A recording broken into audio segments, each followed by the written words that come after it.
সুন্দর ফুল সুন্দর ফল মিঠা নদীর পানি খোদা তোমার মেহেরবানি এই সুন্দর ফুল সুন্দর ফল মিঠা নদীর পানি খোদা তোমার মেহেরবানি খোদা তোমার মেহেরবানি। আল্লাহ পাক রব্বুল আলামিন কত সুন্দর করে ফুলে ফলে দুনিয়াটা সাজিয়েছে, ঠিক কি না? ফুলে ফলে বিভিন্ন প্রকারের ফুল, হাজার হাজার প্রকারের ফুল, হাজার হাজার প্রকারের ফল, এই সুন্দর সবুজ শস্য শ্যামল দ্বারা, সুন্দর সবুজ প্রকৃতি দ্বারা কত সুন্দর করে দুনিয়াটাকে সাজিয়েছে আল্লাহ পাক রব্বুল আলামিন।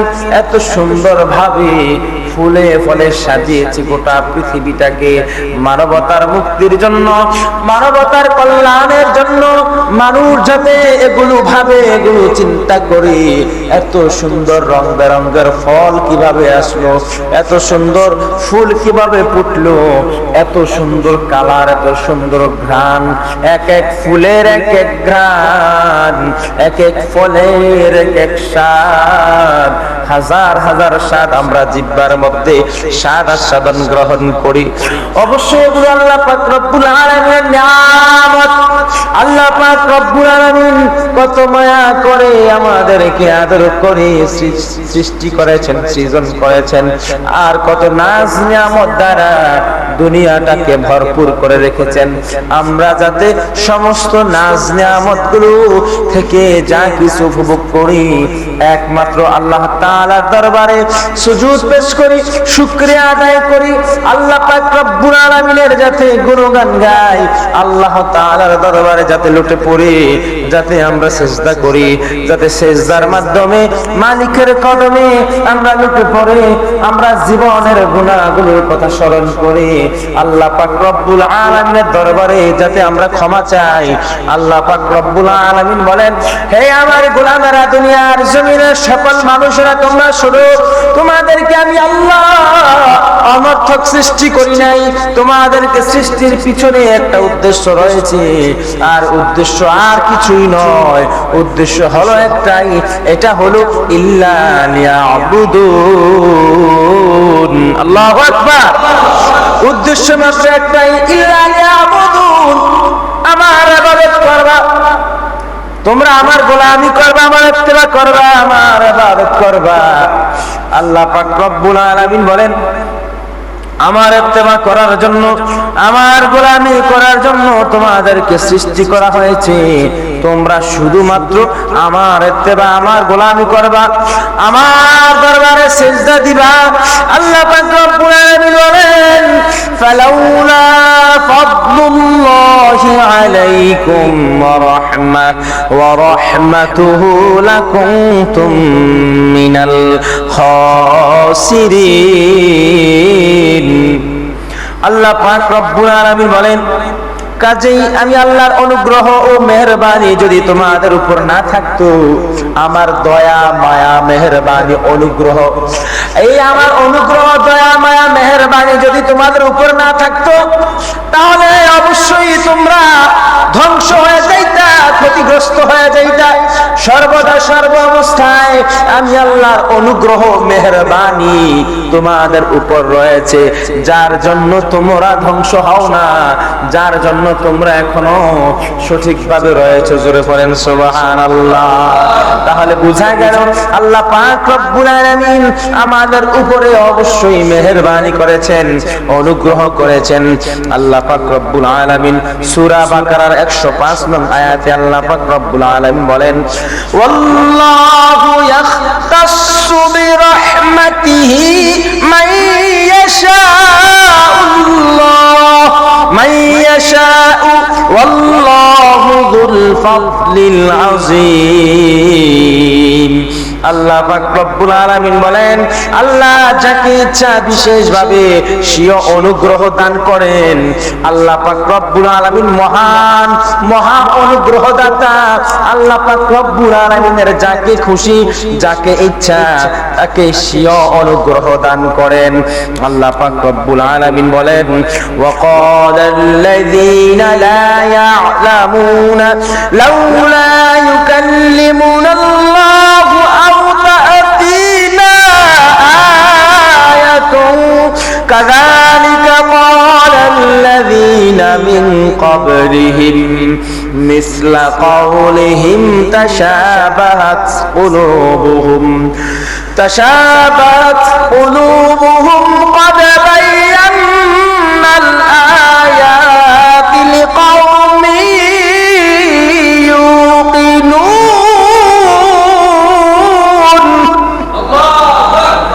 আল্লাহ পাক রব্বুল আলামিন বলেন, আর এতে কোনো সন্দেহের অবকাশ নাই, এতে কোনো সন্দেহ নাই, সন্দেহের অবকাশ নাই যে যারা ঈমান এনেছে এবং যারা হিজরত করেছে আর আল্লাহর পথে লড়াই করেছে, জিহাদ করেছে, তারা আল্লাহর রহমতের প্রত্যাশী।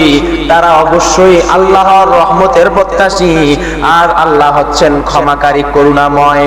আমরা যখনই ভুল করি একমাত্র আল্লাহ পাক রব্বুল আলামিনের দরবারে ক্ষমা চাইব। আল্লাহ পাক রব্বুল আলামিন ক্ষমা করতে পছন্দ করেন। রাসূল আকরাম সাইয়্যিদুল মুরসালিন বলেন, আল্লাহুম্মা ইন্নাকা আফুউন তুহিব্বুল আফওয়া ফাআফু আন্নী। আল্লাহ পাক ক্ষমা করতে পছন্দ করেন।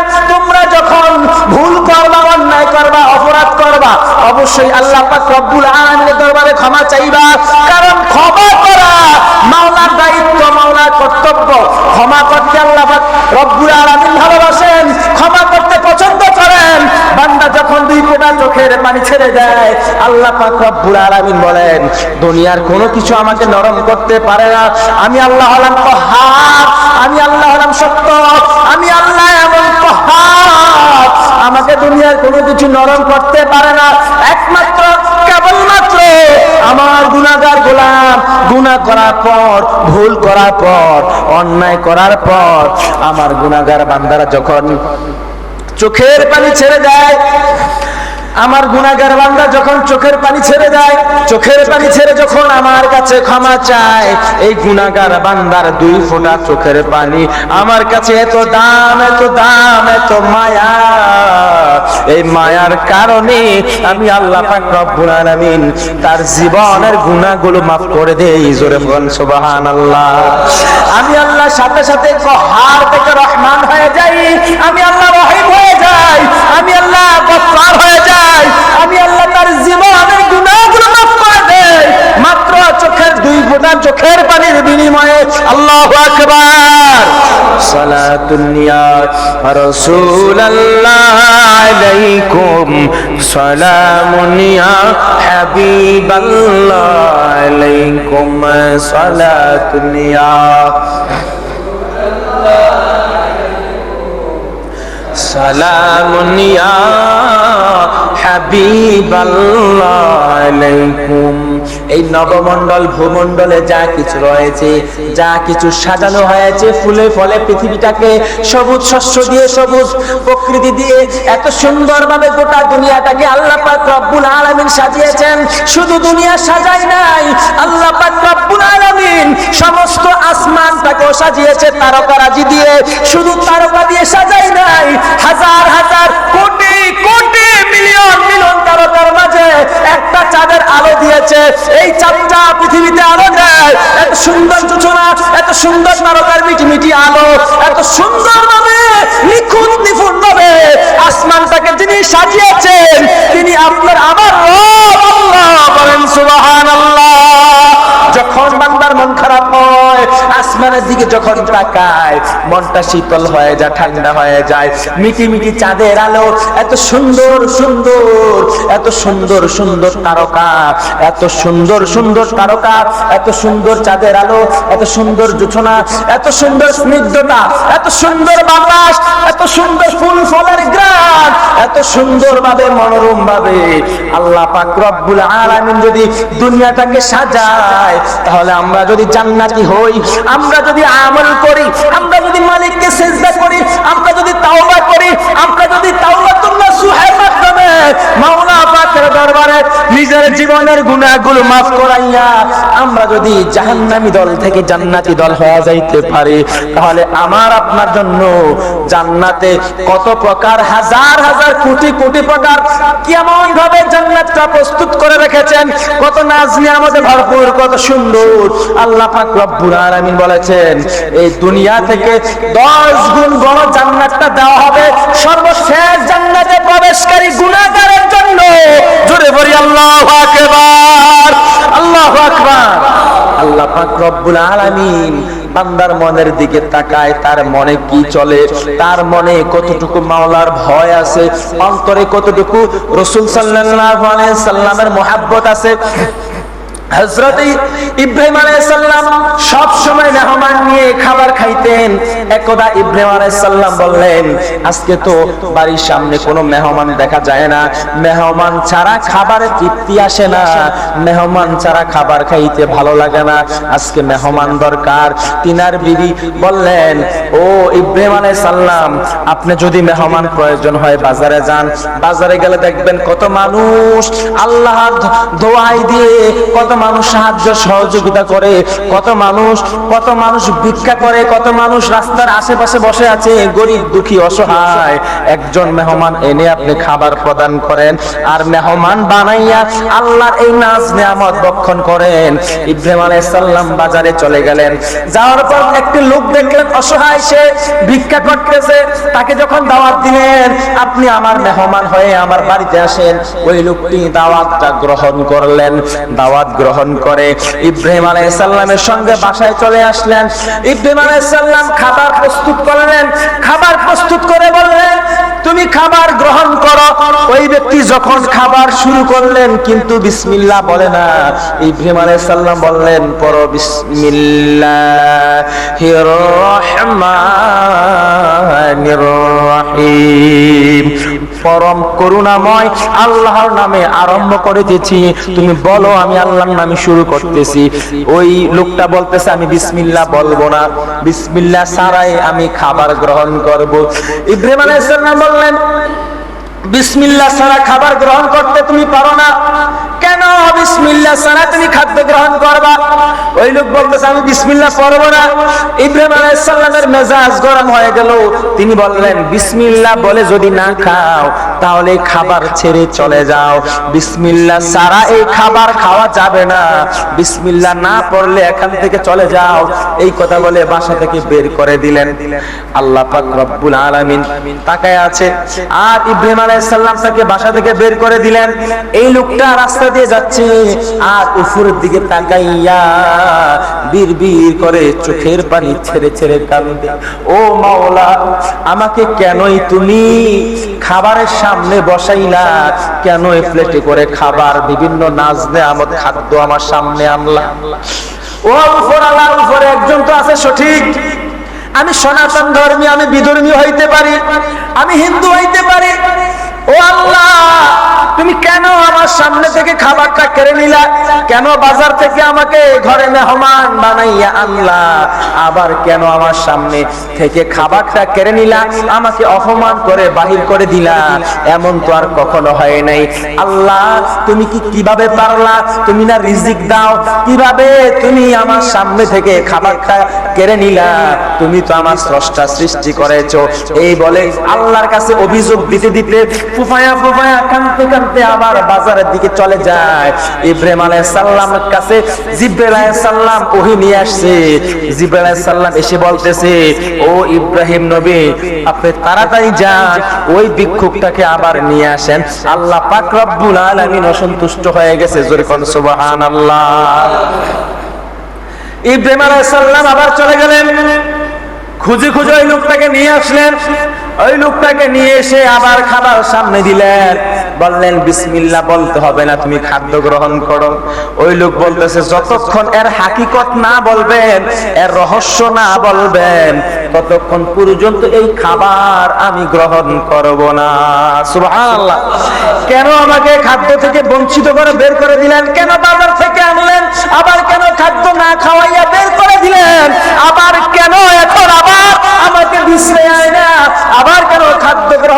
জন্য অনুরোধ করেন। আমি জানতে চাই, ইব্রাহিম আলাইহিস সালাম বললেন, আমি যখন তোমাকে বের করে দিয়েছি আমার আল্লাহ পাক রব্বুল আলামিন আমাকে জানিয়েছে, ও ইব্রাহিম আমার পয়গম্বর ইব্রাহিম খলিলুল্লাহ, তুমি যাকে বের করে দিয়েছো তাকে 40 বছর পর্যন্ত আমি খাওয়াইছি। 40 বছর পর্যন্ত তাকে আমি খাদ্য দিয়েছি, কখনো বিসমিল্লাহ বলে নাই। বিসমিল্লাহ ছাড়া 40 বছর পর্যন্ত খাদ্য গ্রহণ করেছে, কখনো বিসমিল্লাহ বলে নাই। সে হিন্দু ধর্মের অনুসারী, কিন্তু আজকে তুমি মাত্র বিসমিল্লাহ না বলার কারণে তোমার ঘর থেকে তাড়ায় দিছো। আমি তো মাওলা, আমি তো রাজ্জাক, আমি তো সত্তার, আমি তো রিজিক দাতা, আল্লাহু খায়রুর রাজিকিন, আমি তো রিজিক দেই। তাহলে তুমি কেন এই লোকটাকে বের করে দিলা, যাকে 40 বছর বিনা প্রশ্নে বিনা কারণে আমি তার সামনে খাবার প্রস্তুত করেছিলাম? সে কখনো বিসমিল্লাহ পড়তো না, সে বিসমিল্লাহ জানে না, আর তাকে আমি সবসময় খাবার দিতাম। আজকে মাত্র এক বেলা তোমার সামনে বিসমিল্লাহ না বলার কারণে তুমি বের করে দিয়েছো, এটা তুমি বড়ই খারাপ কাজ করেছো, তাকে আবার নিয়ে আসো। ইব্রাহিম আলাইহিস সালাম যখন কথাগুলো বললেন, ওই লোকটা চোখ থেকে পানিগুলো ছেড়ে দিলেন আর বললেন, আমি তো কথাগুলো কারো কাছে বলি নাই, আর আমার যে 40 বছর হয়েছে এটা তো শুধু আমি জানি, আমি তো আপনার কাছে বলি নাই। আমি যে 40 বছর বিসমিল্লাহ ছাড়া খেয়েছি, 40 বছর বিসমিল্লাহ পড়ি নাই, বিসমিল্লাহ না পড়ে আল্লাহর নাম না পড়ে আমি 40 বছর খাবার খেয়েছি। আমার 40 বছর না কত বছর এটা আমি জানি, আর 40 বছরে বিসমিল্লাহ না পড়ে যে খাবার খাইছি এটাও আমি জানি।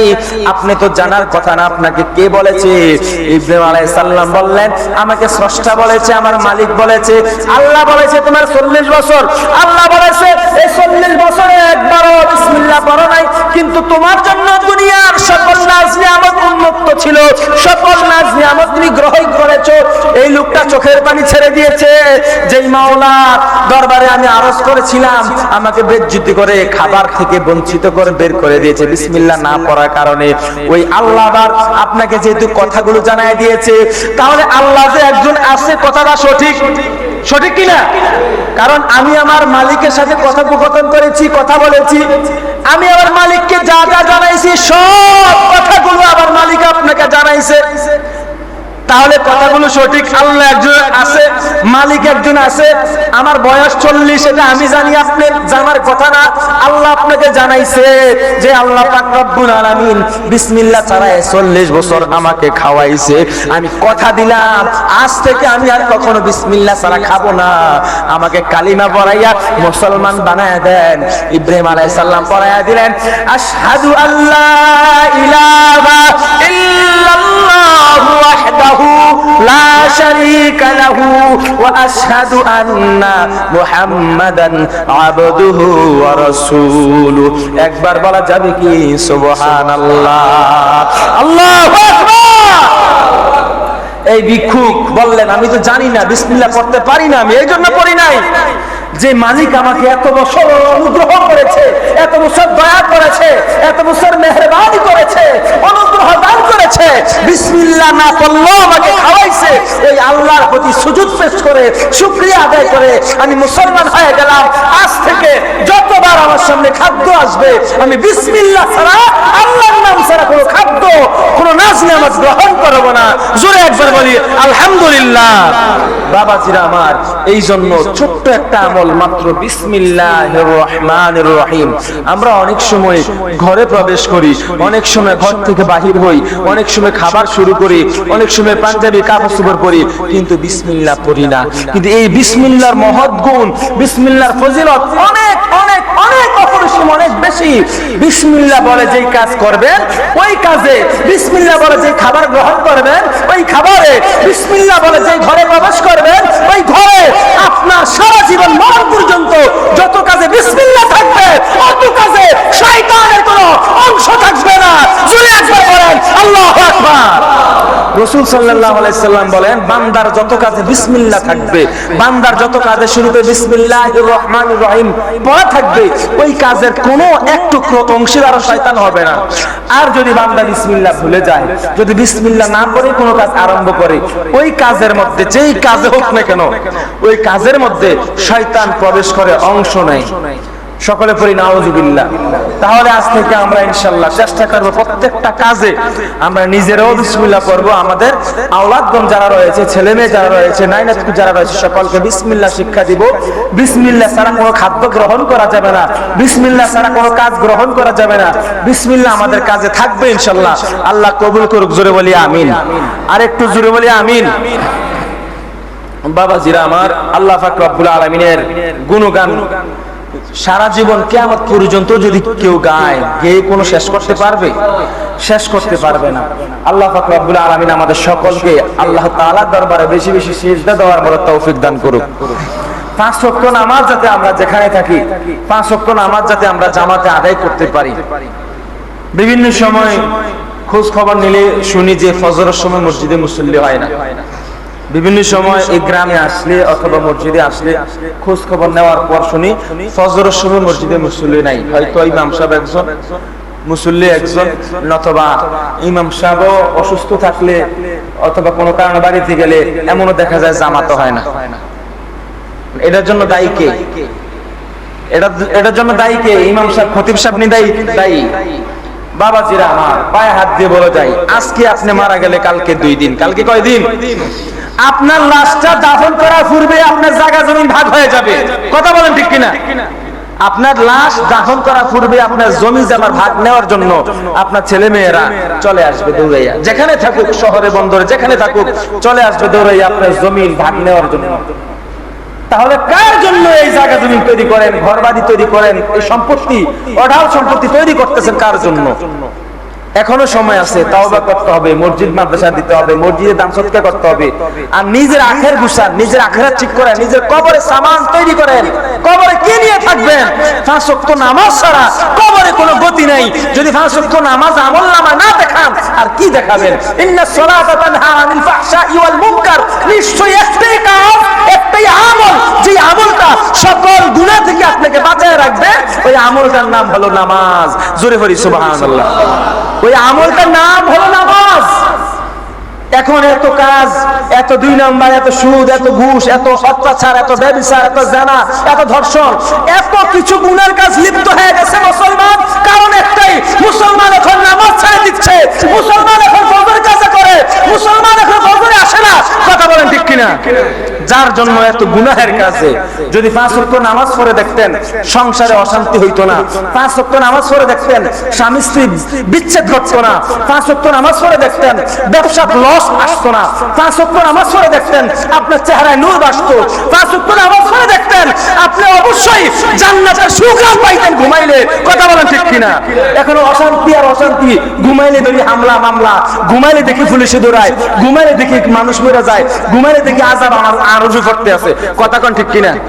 এগুলো কারণ একটাই, আমরা নামাজ ছেড়ে দিয়েছি, আমরা কোরআন তেলাওয়াত ছেড়ে দিয়েছি, আমরা এখনো কোরআন পড়তে পারি না, আমরা এখনো নামাজের রুকু সিজদা কেমনে জানি না, তাশাহুদ জানি না, দোয়া কুনুত জানি না, আমরা এখনো নামাজের মাসআলাগুলো আমরা এখনো জানি না। আমি মুসলমান, আমি হাজী সাহেব, গাজী সাহেব, মুন্সি সাহেব, আমি এখন নামাজের মাসলা মাসাইল জানি না। ধিক্কার জানাই ওই সমস্ত মুসলমানের জন্য, কপাল ফোড়া ওই সমস্ত মুসলমান। আল্লাহ হেদায়েত করুক। জোরে কোন, আরো জোরে কোন। বাবাজিরা আমার, পায়ে হাত দিয়ে বলে যায় 5 ওয়াক্ত নামাজ আপনাকে পড়তেই হবে। 5 ওয়াক্ত নামাজ আপনাকে পড়তেই হবে। আপনি 5 ওয়াক্ত নামাজ পড়লে তারপরে পরকালে জান্নাতের আশা করা যায়। লা ইয়াস্তাউই আসহাবুন নারি ওয়া আসহাবুল জান্নাহ, আসহাবুল জান্নাতি হুমুল ফাইজুন। বাবাজিরা আমার, একটা দল জান্নাতের আর একটা দল জাহান্নামের। এখন আপনি কোন দলে যাবেন? কি জান্নাতের দিকে রওনা দিবেন না জাহান্নামের দিকে রওনা দিবেন? এটা ডিসিশন কে নেবে? ইমাম সাহেব, খতিব সাহেব নিবে, আপনার পীর সাহেব নিবে, প্রধানমন্ত্রী নিবে? ডিসিশন কে নিবে? হ্যাঁ, কে নিবে ডিসিশন? নিজে নিতে। আপনি কই যাইবেন? আপনি কি বরগা যাইবেন না আড্ডা যাইবেন? আপনার কাম হয়েছে ছাগল কিনা, আপনার কাম হয়েছে গরু কিনা। এখন চন্ডিমুড়া বাজারটা কিনবেন না রসুলের বাজারটা কিনবেন না আড্ডা বাজারটা কিনবেন না কোন জায়গাটা কিনলে ভালো হইব? ডিসিশন আপনি নিবেন না। বাবাজিরা আমার, আপনার উদ্দেশ্য হচ্ছে জান্নাতে যাওয়া। জান্নাতে কি আমল করলে যাইবেন? কি নামাজ পড়ে যাইবেন না নামাজ ছাড়া যাইবেন? সেজদা দিয়ে যাইবেন না সেজদা ছাড়া যাইবেন? দান সদকা করে যাইবেন না দান সদকা ছাড়া যাইবেন? কিভাবে যাইবেন? এটার ডিসিশন অবশ্যই আপনাকে নিতে হবে। এখন 5 ওয়াক্ত নামাজ ছেড়ে দিয়েছেন, আবার আপনি কোন আপনি জান্নাতে যাইবেন, আপনি কোন আপনি মুমিন, আপনি কোন আপনি মুসলমান, আপনি কোন আপনি সমাজের বড় হাজী সাহেব। এগুলো কিভাবে দাবি করেন আপনি যদি আপনার আমলনামায় নামাজে না থাকে? মুসলমান আর বিধর্মীর মাঝে পার্থক্য একটাই, অন্যতম পার্থক্য। এই পার্থক্যের নাম কি? পার্থক্যের নাম নামাজ। এখন আপনার আমল আখলাক কাজকর্ম কার সাথে বেশি মিলে? মিলায় দেখেন আপনার আমল আখলাক চলাফেরা কাজকর্ম কার সাথে বেশি মিলে? মিলায় দেখেন। বর্তমান সমাজে আমার মনে হয় 500 যুবকরে একখানে করলে আপনি 100 মুসলমান বাইর করতে পারতেন না। কথা কোন ঠিক কিনা? বর্তমান বগুড়াতে যদি 500 যুবক একসাথে করেন 100 মুসলমান বাইর করতে পারতেন না। এমন আছে আপনি 100 মুসলমান বাইর করছেন, এটির মধ্যে দেখা গেছে সব হিন্দু। এটির মধ্যে কি চিনা যায় না, একমাত্র প্যান্ট না খুললে বোঝা যাইতো না হ্যাঁ মুসলমান না হিন্দু। কথা কোন ঠিক কিনা? আমার কথা বুঝেন না মনে হয়। রাগ হইলে আপনাদের কাছে আমি ক্ষমা চেয়ে নিচ্ছি। প্যান্ট ফরম ছাড়া, জামা কাপড় খুলুন ছাড়া বোঝা যাইতো না সে কি মুসলমান না হিন্দু। আমাদের চলাফেরা, আমাদের লেবাস, আমাদের সিরাত, আমাদের সুরাত, আমাদের সুরের কাটিং, আমাদের দাড়ি কাটিং এমন হয়ে গেছে বিধর্মী মুশরিকদের কালচার, ইহুদিদের কালচার আমাদের ভিতরে। আমি মুসলমান না হিন্দু, কাফের সমুখ খুলুন ছাড়া আমার কেউ লাশটা নির্ণয় করতে পারতো না। কথা বলেন ঠিক কিনা? কোথাও যদি আমি অ্যাক্সিডেন্টে মারা যাই, আল্লাহ না করুক, কোথাও যদি আমি অ্যাক্সিডেন্টে মারা যাই, আমাকে কি ফোরা দিব না জানাজা দিব? এটা নির্ণয় করতে হলে আমরা কাপড় চোপড় খুলে চেক করতে হইব। কথা কোন বুঝেন নাই মনে হয়? আমার চেক করতে হইব, কারণ আমি যুবক, মুসলমানের সন্তান, আমার মা বাবা মুসলমান, আমি দাঁড়িয়ে রাখি না। আবার অনেক হিন্দু আছে দাঁড়িয়ে রাখে, আসেনি? অনেক হিন্দু আছে দাঁড়িয়ে রাখে, কাটিং করে রাখে। বাবাজিরা আমার, এই জন্য এখনো সময় আছে বলে যায়, দুনিয়ার জীবন ক্ষণস্থায়ী জীবন।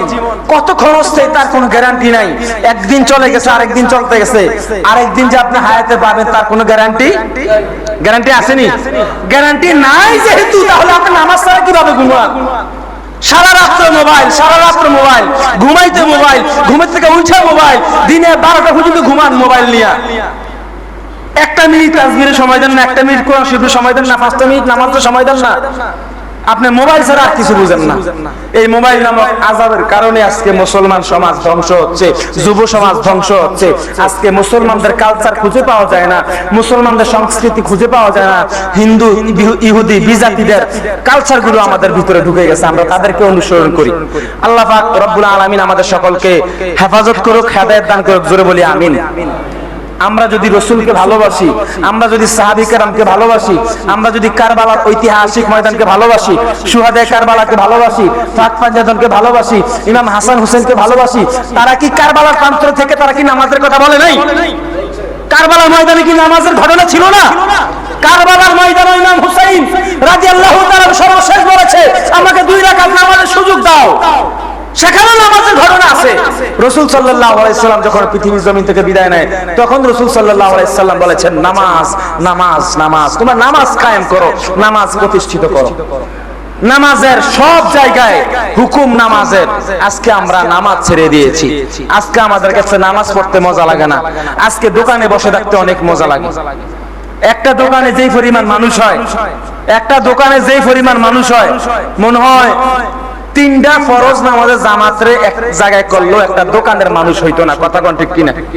একটা চায়ের দোকান, একটা টিভির দোকান, একটা ডিশের দোকান, একটা বিভিন্ন জায়গায় আড্ডা যেখানে দেয় মানুষ, সেখানে যে আড্ডায় মানুষগুলো হয়, 3-4টা জামাত ফজর, যোহর, আসর, মাগরিব একসাথে করলো, এই মুসল্লিগুলো হইতো না। হইবনি? হইবনি? বাবাজিরা আমার পায়ে হাত দিয়ে বলা যায়, নামাজ আপনাকে পড়তেই হবে, পড়তে হবে। কারবালা ময়দানকে স্মরণ করেন, ইমাম হাসান হুসেনকে স্মরণ করেন, আমরা হোসাইনি মুসলমান। নামাজ আপনাকে পড়তেই হবে।